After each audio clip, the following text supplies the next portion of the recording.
Finalmente chegamos ao último livro da trilogia do Ney Naif, é o volume 3, tá? Ele é o verde, tá? Oráculo e método. Aqui ele vai aprofundar nos métodos, porque não adianta você entender a estrutura, entender o significado e na hora de aplicar a leitura você fazer pelo método errado, e muita gente aí faz, tá? Então aqui ele vai mostrar a forma certa de se fazer. Claro que existem outras formas de se fazer, mas ele vai apresentar aqui algumas principais, com embasamento teórico, tá? Sempre no livro dele tem a bibliografia base. E se você quiser ver o review dos outros dois números que eu fiz, o volume 1 e o volume 2, eu vou deixar, se você estiver assistindo pelo YouTube, no card aqui em cima é um izinho, clica nele, eu vou deixar os outros dois reviews para você acompanhar se você perdeu. E se você estiver assistindo pelo Facebook, eu vou deixar o link na descrição da legenda do vídeo, tá certo? Vamos embora! Bom, chegamos ao terceiro volume, Tarô, Oráculo e Método. Começando aqui, ele já deixa aqui uma tabela de sistematização do tarô, tá? Aqui, pra gente ter um panorama geral, né? A história, a filosofia, a linguística, a ilustração, né? E assim vai por diante, né? O que é a pesquisa, o autoconhecimento, a autocura. É uma tabelinha de consulta rápida. Bom, no sumário a gente já vai encontrar aqui, né? Ele falando sobre o mistério do tempo, o que é o destino, a intuição, a projeção, né? A realidade. Depois ele vai falar da geometria divina, né? Aí ele vai entrar aqui em cada, né, um círculo, triângulo, quadrado, cruz, estrela, vai falar sobre essa geometria aqui divina. Depois nós temos o oráculo e a adivinhação, né, que são coisas básicas que as pessoas não estudam e depois fazem caquinha, né, que é como perguntar, como escolher a tiragem, como interpretar o arcano, tempo e previsão, pessoa versus arcano, né, embaralhar e escolher, conselhos importantes, tá, gente? Ó, aqui depois a gente tem meios e utensílios, que é basicamente ele entra nas tiragens, né? O método básico, o método europeu, o método americano, o italiano, e depois ele vai fazer focado nas perguntas que as pessoas normalmente fazem, né? Que é no amor e no trabalho. Então, no amor, né, aqui nós temos um significado, ele entra um pouquinho brevemente sobre o amor. Aqui são os portais sagrados, que ele chama de, que na verdade são os métodos de tiragem, né, sobre o amor. Só que assim, aqui para você conseguir ler alguns métodos, você vai precisar do livro número 2, tá? Porque uma parte do significado está aqui, a outra parte está no livro 2. E aí, ele também segue com os significados, né, em relação ao dinheiro. Aqui ele só aborda os arcanos maiores, tá? Porque os arcanos menores, eles são aquilo, né, em cada naipe. E nós temos sobre o dinheiro, e aí os métodos sobre dinheiro. Templo de Zeus, Ferradura da Sorte, e aí por diante. Depois ele tem aqui como chave auxiliar, que são os métodos mais voltados para o autoconhecimento, para a espiritualidade. Tem o método aqui para a família. Tem os métodos de destino, né, que são a regência semanal, mensal, anual, né, e alguns cálculos de previsão. E aqui, na última parte, a taromancia, a origem.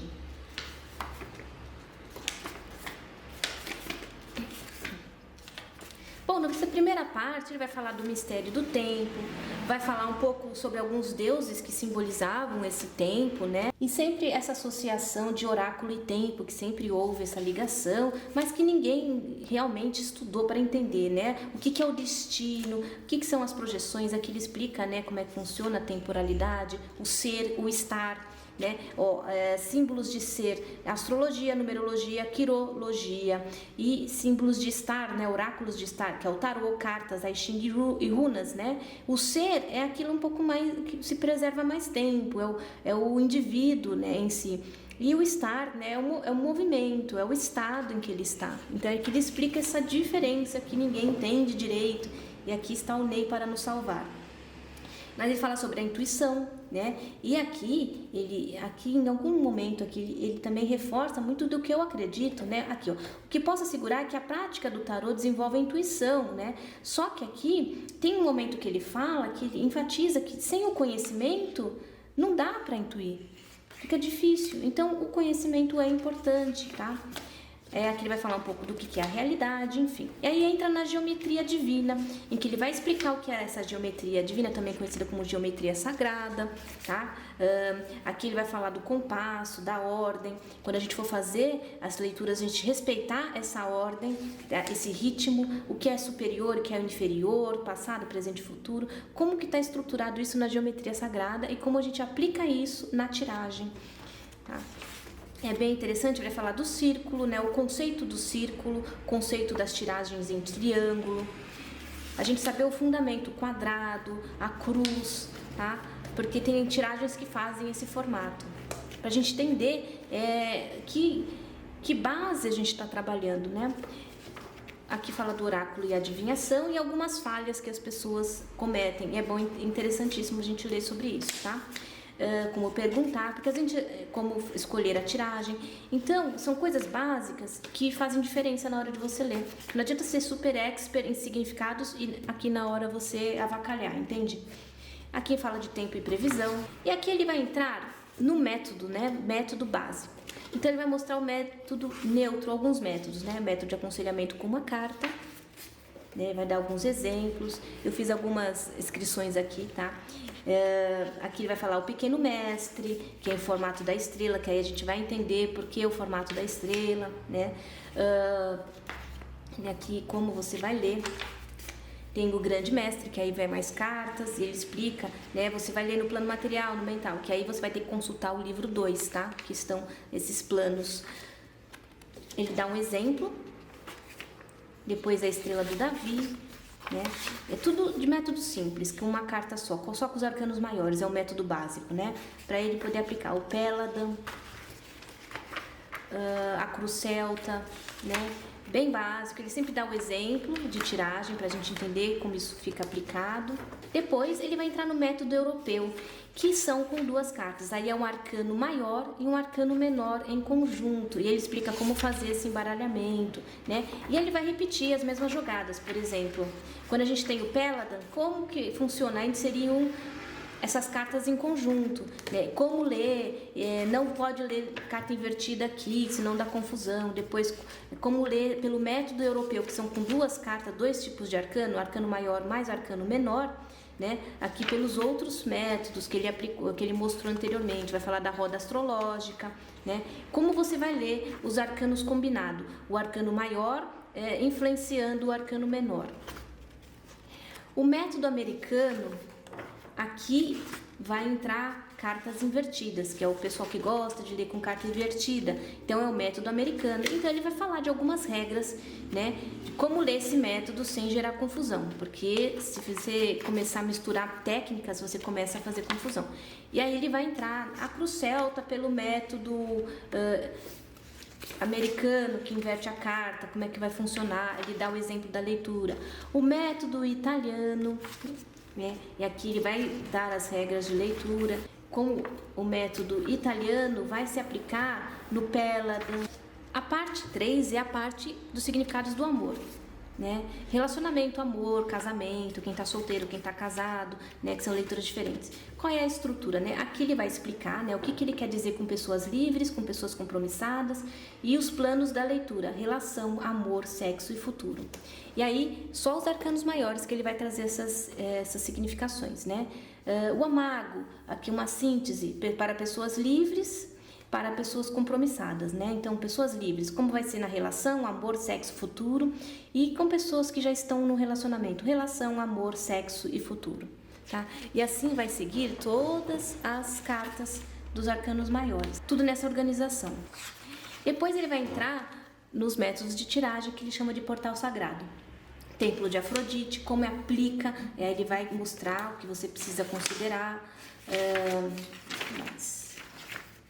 o templo de Marte, a boca de Lilith, né? Cada tiragem é para algo específico. Boca de Lilith é para quem tem um amante, Afrodite é para quem já está no relacionamento, se eu não me engano, o templo de Marte fala mais da parte sexual. Então, cada tiragem para cada situação, né? Bico da cegonha, se eu não me engano, é para quem deseja ter filhos, né?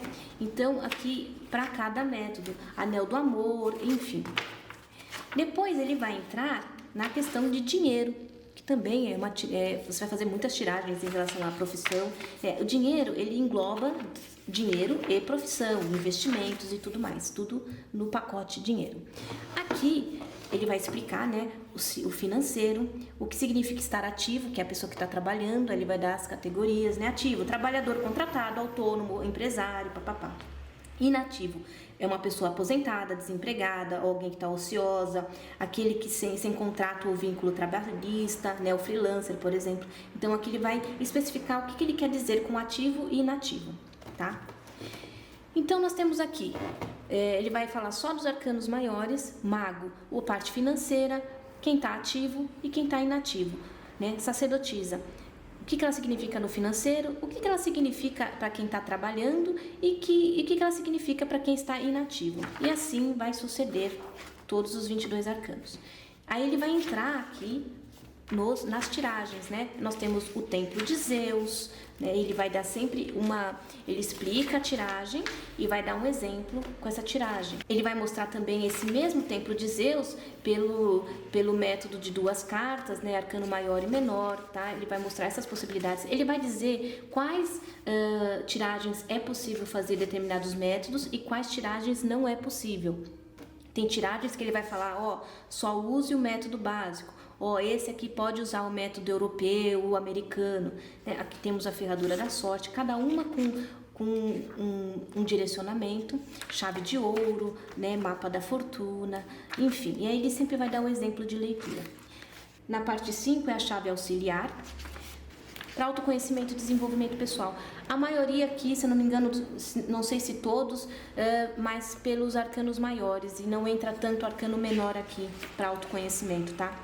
Nós temos o quadro pessoal para se conhecer, né? A encruzilhada, o labirinto, né? O labirinto tem as 20, seria uma mesa real para o tarô. Para quem gosta de baralho cigano, é a mesma coisa, é parecido com a mesa real, só que é focado para o tarô, porque vai todas as 22 cartas dos arcanos maiores na mesa, tá? Aqui nós temos sobre espiritualidade, né? A janela astral, a pirâmide espiritual, o zigurate, né? Tudo que entra no plano da espiritualidade, do autoconhecimento, mas voltado aí para a vibração mais sensível, né? Para a família, nós temos a Santa Ceia, que fala sobre a família, aí ele dá as regras de como ler. E o tesouro é sobre o filho. É até bom para os pais conhecerem, né? Tem algumas questões interessantes. Qual o erro dos pais? Qual o conselho para a mãe? Qual o conselho para o pai? Aqui é bem interessante essa leitura. Linhagem, né?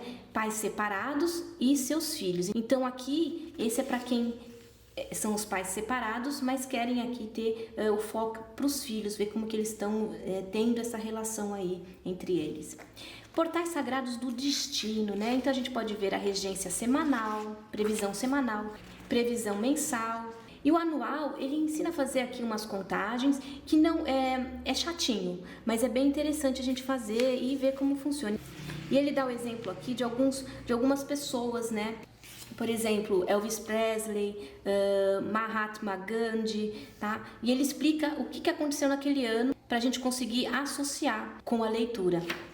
É bem interessante, porque aí você pega o seu aniversário, faz as contas e você fica sabendo do arcano regente do seu aniversário, daquele ciclo, daquele ano.